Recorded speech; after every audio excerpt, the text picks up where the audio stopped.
उल्लू की रहस्यमयी कहानी, अज्ञान से ज्ञान तक की यात्रा। पुराने समय की बात है, एक घने जंगल में सभी पक्षी आनंदपूर्वक रहते थे। वहां तरह तरह के रंग बिरंगे पक्षी थे, तोता, मैना, मोर, कबूतर और भी कई। इन सब के बीच एक पक्षी ऐसा भी था जिसे कोई पसंद नहीं करता था, वह था उल्लू। उल्लू दिन में नहीं दिखता था, रात में ही निकलता था। उसकी बड़ी बड़ी आंखें, टेढ़ी चोंच और रात में डरावनी आवाज निकालने की आदत थी। जब बाकी पक्षी सो रहे होते तब उल्लू उड़ता और अपने शिकार की तलाश करता। उसकी यह आदत बाकी पक्षियों को अजीब लगती थी। वे सोचते कि यह रात में ही क्यों निकलता है, क्या ये कोई बुरी आत्मा है। उल्लू का अकेलापन। हर सुबह जब सूरज निकलता तो बाकी पक्षी आपस में चहचहाते, खेलते कूदते और पेड़ों पर बैठकर मीठे गीत गाते। लेकिन उल्लू दिन में अंधेरे को पसंद करता और किसी को दिखाई नहीं देता। धीरे धीरे बाकी पक्षियों ने उसे अपने झुंड से अलग कर दिया। ये तो बड़ा अजीब पक्षी है, इसे दिन में कुछ नहीं दिखता, ये रात में ही क्यों उड़ता है, एक तोते ने कहा। और इसकी आवाज भी कितनी डरावनी होती है। मोर ने सहमति जताई, मुझे तो लगता है कि यह अपशकुन का प्रतीक है। कबूतर ने फुसफुसाकर कहा। उल्लू की बुद्धिमत्ता। समय बीतता गया, लेकिन उल्लू को इन बातों से कोई फर्क नहीं पड़ा। वह जानता था कि हर जीव की अपनी विशेषता होती है। उसने रात में जंगल का हर कोना देख रखा था। उसे हर पेड़, हर झाड़ी और हर गुफा के बारे में जानकारी थी। वह जानता था कि कौन से स्थान सुरक्षित हैं और कहां पर खतरा हो सकता है। एक दिन जंगल में एक बड़ी समस्या आ गई।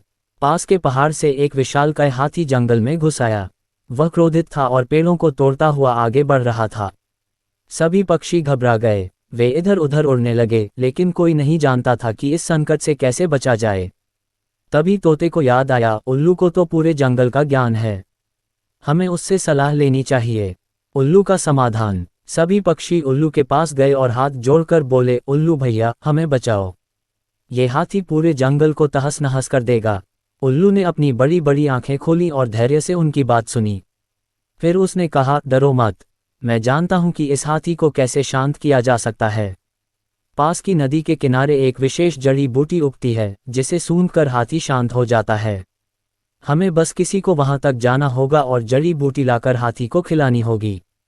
लेकिन समस्या ये थी कि वह स्थान बहुत अंधकार में और डरावना था। कोई भी पक्षी वहां जाने को तैयार नहीं था। तब उल्लू ने कहा, मैं रात में देख सकता हूँ, ये काम मैं कर सकता हूँ। उल्लू बना नायक। रात होते ही उल्लू चुपचाप उड़कर उस गहरे जंगल में पहुंचा और जड़ी बूटी लेकर आया।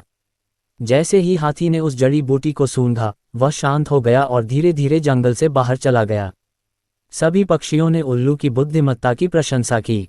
उल्लू की महिमा। इसके बाद से सभी पक्षियों को एहसास हुआ कि उल्लू कोई अपशकुन का प्रतीक नहीं, बल्कि ज्ञान और बुद्धिमत्ता का प्रतीक है। उसकी विशेषता ही उसकी शक्ति थी। तब से उल्लू को सम्मान की दृष्टि से देखा जाने लगा। कहानी से सीख। 1. हर जीव की अपनी विशेषता होती है, किसी को उसके रूप या आदतों से मत आंकिए, क्योंकि उसकी विशेषता ही उसकी ताकत होती है। 2. ज्ञान सबसे बड़ा धन है। उल्लू को रात में देखने की शक्ति थी, लेकिन असली शक्ति उसकी बुद्धिमत्ता थी, जिससे उसने संकट का हल निकाला। 3. किसी को कम मत समझो, जो सबसे अलग होता है वह सबसे महत्वपूर्ण भी हो सकता है। इसीलिए आज भी उल्लू को बुद्धि और ज्ञान का प्रतीक माना जाता है। उल्लू की अनमोल सीख। घमंड का नाश और सच्चे ज्ञान की पहचान। बहुत समय पहले की बात है, एक विशाल और घना जंगल था। इस जंगल में सभी प्रकार के जीव जंतु रहते थे, सिंह, हाथी, हिरण, लोमड़ी, मोर, तोता, मैना और कई अन्य पक्षी। लेकिन इन सब के बीच सबसे अधिक सम्मानित जीव था गरुड़ पक्षी। उसे सभी पक्षियों का राजा माना जाता था। गरुड़ को अपनी तेज उड़ान, तेज चोंच और स्वर्णिम पंखों पर बहुत घमंड था। वह सोचता था कि उससे श्रेष्ठ कोई नहीं। एक दिन उसने सभी पक्षियों की सभा बुलाई और घमंड से बोला, मैं सबसे तेज उड़ता हूँ, सबसे अधिक शक्तिशाली हूँ और सबसे बुद्धिमान भी। कोई भी मुझसे श्रेष्ठ नहीं है। सभी पक्षी गरुड़ की बात सुनकर सिर झुकाकर खड़े थे। वे जानते थे कि गरुड़ शक्तिशाली है, लेकिन वे ये भी महसूस कर रहे थे कि गरुड़ को अहंकार हो गया है। तभी वहां एक बूढ़ा उल्लू भी बैठा था, जो सब कुछ चुपचाप देख रहा था। उल्लू की चुनौती। बूढ़े उल्लू ने गरुड़ की बात सुनकर मुस्कुराते हुए कहा, गरुड़ महाराज, आपकी शक्ति पर कोई संदेह नहीं, लेकिन क्या आप वास्तव में सबसे बुद्धिमान हैं? गरुड़ ने हंसकर कहा, बुद्धिमान तो मैं ही हूँ। मेरी दृष्टि सबसे तेज है, मेरी उड़ान सबसे ऊंची है और मैं किसी भी समस्या का हल निकाल सकता हूँ। उल्लू ने शांति से कहा, अगर ऐसा है तो क्या आप मेरी एक छोटी सी चुनौती स्वीकार करेंगे? गरुड़ ने गर्व से कहा, बताओ, क्या चुनौती है? उल्लू ने कहा, आपको इस जंगल में छिपे एक बहुमूल्य रत्न को खोजकर लाना होगा। ये रत्न बहुत दुर्लभ है, लेकिन उसे केवल सच्चा ज्ञानी ही पहचान सकता है। गरुड़ ने ये सुनते ही अपनी पंख फैलाए और तेजी से जंगल में उड़ चला। गरुड़ की असफलता। गरुड़ ने पूरा जंगल छान मारा। उसने हर नदी, हर गुफा, हर पेड़ की डाल को देखा, लेकिन उसे कोई रत्न नहीं मिला। जब वह थक कर लौटने लगा तो उसने एक पत्थर को चमकते हुए देखा। वह खुश हो गया और उसे उठाकर उल्लू के पास ले आया। देखो, मैंने सबसे कीमती रत्न ढूंढ लिया, गरुड़ ने गर्व से कहा। उल्लू ने पत्थर को देखा और मुस्कुराते हुए कहा, महाराज, यह कोई बहुमूल्य रत्न नहीं बल्कि साधारण पत्थर है। आप असली रत्न को पहचानने में असफल रहे। गरुड़ को गुस्सा आ गया। उसने चिल्लाकर कहा, तो फिर तुम ही जाकर असली रत्न लाओ। उल्लू की बुद्धिमत्ता। उल्लू धीरे धीरे अपनी आंखें बंद कर ध्यान में बैठ गया। फिर उसने अपनी बड़ी आंखें खोली और उड़ चला। वह जंगल के सबसे घने हिस्से में पहुंचा जहां अंधेरा था। वहां एक गहरी गुफा थी और उसके अंदर पड़ा था एक चमकता हुआ रत्न। उल्लू ने उसे उठाया और सभा में आकर गरुड़ को दिखाया। यही है असली बहुमूल्य रत्न, उल्लू ने कहा। गरुड़ ने आश्चर्य से पूछा, तुमने इसे कैसे खोजा? उल्लू ने मुस्कुराते हुए उत्तर दिया, मैंने केवल अपनी आंखों से नहीं बल्कि अपने ज्ञान और अनुभव से देखा। असली ज्ञान केवल तेज गति या ताकत से नहीं बल्कि धैर्य और गहरी दृष्टि से मिलता है। घमंड का नाश। गरुड़ को अपनी गलती का एहसास हुआ। वह समझ गया कि तेज उड़ान और शक्ति से ही कोई सबसे श्रेष्ठ नहीं बनता, बल्कि बुद्धि, अनुभव और धैर्य सबसे महत्वपूर्ण होते हैं। उस दिन से गरुड़ ने अपना घमंड छोड़ दिया और उल्लू को सबसे बुद्धिमान पक्षी मान लिया। कहानी से सीख। 1. घमंड विनाश की ओर ले जाता है। जो स्वयं को सबसे श्रेष्ठ मानता है उसे हमेशा सीखने का अवसर खोने का खतरा रहता है। 2. बुद्धिमत्ता सबसे बड़ी शक्ति है, केवल ताकत से नहीं बल्कि ज्ञान और धैर्य से ही सच्ची सफलता प्राप्त की जा सकती है। 3. तेज गति से नहीं, सही दृष्टि से सफलता मिलती है। गरुड़ ने तेज उड़ान भरी लेकिन असली रत्न नहीं खोज पाया, जबकि उल्लू ने धैर्य से सही रास्ता चुना और सफल हुआ। इसीलिए उल्लू को आज भी ज्ञान और विवेक का प्रतीक माना जाता है। राजा, रानी और उल्लू। एक रहस्यमयी ज्ञान की कथा। बहुत समय पहले की बात है, एक विशाल राज्य था जिसका नाम सौम्यंग था। इस राज्य के राजा विक्रमार्क अपनी वीरता और नीतियों के लिए प्रसिद्ध थे। उनकी रानी सौम्या अपनी बुद्धिमत्ता और सौंदर्य के लिए जानी जाती थीं। दोनों के प्रेम और न्यायप्रिय शासन से राज्य में सुख शांति थी। लेकिन समय का चक्र हमेशा एक जैसा नहीं रहता। एक दिन अचानक राज्य में दुर्भाग्य के बादल छा गए। खेतों में सूखा पड़ने लगा, नदियों का जल कम होने लगा और राज्य के खजाने धीरे धीरे खाली होने लगे। राजा विक्रमार्क और रानी सौम्या इस संकट से बहुत चिंतित थे। राज्य के ज्योतिषी और पंडितों ने कहा कि यह अशुभ काल है और कोई अदृश्य शक्ति राज्य पर विपत्ति ला रही है। रहस्यमयी उल्लू की भविष्यवाणी। राजा और रानी ने अनेक विद्वानों, साधुओं और मंत्रियों से परामर्श लिया, लेकिन कोई समाधान नहीं मिला। तभी एक दिन रात में जब राजा महल की छत पर चिंतित खड़े थे तो उन्होंने एक रहस्यमयी आवाज सुनी। राजा विक्रमार्क, संकट का हल तुम्हारे महल के ही पास है, लेकिन उसे पहचानने के लिए तुम्हें अहंकार त्यागना होगा। राजा ने चौंककर इधर उधर देखा, लेकिन कोई दिखाई नहीं दिया। तभी एक उल्लू महल की छत पर बैठा हुआ दिखा। उसकी बड़ी बड़ी चमकती आंखें थीं और वह गहरी आवाज में बोल रहा था। राजा को आश्चर्य हुआ कि एक उल्लू कैसे बात कर सकता है। उन्होंने पूछा, तुम कौन हो और तुम ये कैसे जानते हो कि संकट का हल हमारे पास है? उल्लू मुस्कुराया और बोला, मैं केवल एक दूत हूँ जो सत्य को देखने और बताने की क्षमता रखता है। यदि तुम सच में अपने राज्य को बचाना चाहते हो तो तुम्हें मेरी एक बात माननी होगी। राजा ने कहा, बताओ, मैं तुम्हारी बात मानूंगा। उल्लू ने कहा, कल रात जब चंद्रमा अपने शिखर पर होगा तब तुम्हें अपने महल के सबसे पुराने कक्ष में जाना होगा। वहां एक रहस्य छिपा है जिसे अब तक किसी ने नहीं देखा। उस रहस्य को समझना ही इस संकट का समाधान है। रहस्यपूर्ण कक्ष का उद्घाटन। राजा विक्रमार्क ने उल्लू की बात मानी और रात के समय रानी सौम्या के साथ महल के सबसे पुराने कक्ष में पहुंचे। ये कक्ष वर्षों से बंद था। जैसे ही उन्होंने दरवाजा खोला, भीतर का दृश्य देखकर वे स्तब्ध रह गए। वहां एक पुराना लोहे का संदूक रखा था। राजा ने संदूक को खोलने का प्रयास किया, लेकिन वह बहुत भारी था। जब राजा ने ध्यान से देखा तो संदूक पर एक शिलालेख अंकित था। जिसने अहंकार को त्याग दिया वही इस रहस्य को जान सकेगा। राजा और रानी ने समझ लिया कि इस रहस्य को खोलने के लिए सिर्फ बल नहीं, बल्कि धैर्य और विवेक की आवश्यकता है। उन्होंने विनम्रता से प्रार्थना की और अपने मन से अहंकार को त्यागने की प्रतिज्ञा की। जैसे ही उन्होंने ऐसा किया, संदूक अपने आप खुल गया। राज्य की समृद्धि का रहस्य। संदूक के अंदर एक प्राचीन तांबे की पट्टी थी, जिस पर लिखा था, राज्य की समृद्धि केवल खजाने से नहीं, बल्कि न्याय, दया और ज्ञान से होती है। यदि कोई राजा अपने प्रजा के सुख को अपना सुख माने, तो संकट स्वयं दूर हो जाता है। राजा और रानी ने ये पढ़कर समझ लिया कि उन्होंने राज्य के भौतिक सुखों की ओर अधिक ध्यान दिया था, लेकिन प्रजा के असली सुख और जरूरतों की ओर कम ध्यान दिया था। उन्होंने उसी समय निर्णय लिया कि वे अपने प्रजा की समस्याओं को और अधिक गंभीरता से समझेंगे और न्यायपूर्ण शासन करेंगे। उल्लू का अंतिम संदेश। अगली रात उल्लू फिर से महल की छत पर आया। उसने राजा और रानी की आंखों में ज्ञान की चमक देखी और मुस्कुराते हुए कहा, अब तुम्हें असली सत्य मिल गया है। याद रखना, सच्चा राजा वही है जो स्वयं को प्रजा का सेवक समझे। अब तुम्हारा राज्य फिर से समृद्ध होगा। राजा विक्रमांक ने उल्लू को प्रणाम किया और उसके ज्ञान के लिए धन्यवाद दिया।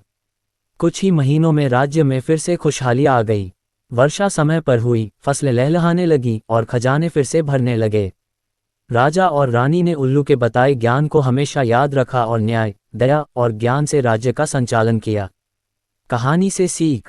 1. अहंकार का त्याग ही सच्चे ज्ञान का द्वार खोलता है। जब तक राजा ने अपने घमंड को नहीं त्यागा, तब तक वह संकट का हल नहीं खोज सका।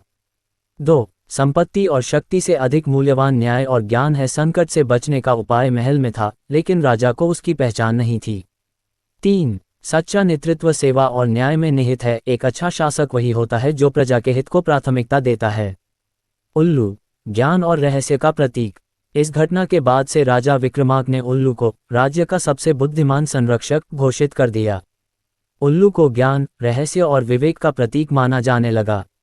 आज भी जब कोई संकट आता है तो कहा जाता है कि समाधान हमारे पास ही होता है, बस हमें उसे पहचानना आना चाहिए। उल्लू का रहस्यमयी ज्ञान। एक पौराणिक कथा। बहुत समय पहले जब सृष्टि की रचना पूरी हो रही थी, तब देवता, ऋषि और दानव तीनों ही ब्रह्मांड के गूढ़ रहस्यों को समझने का प्रयास कर रहे थे।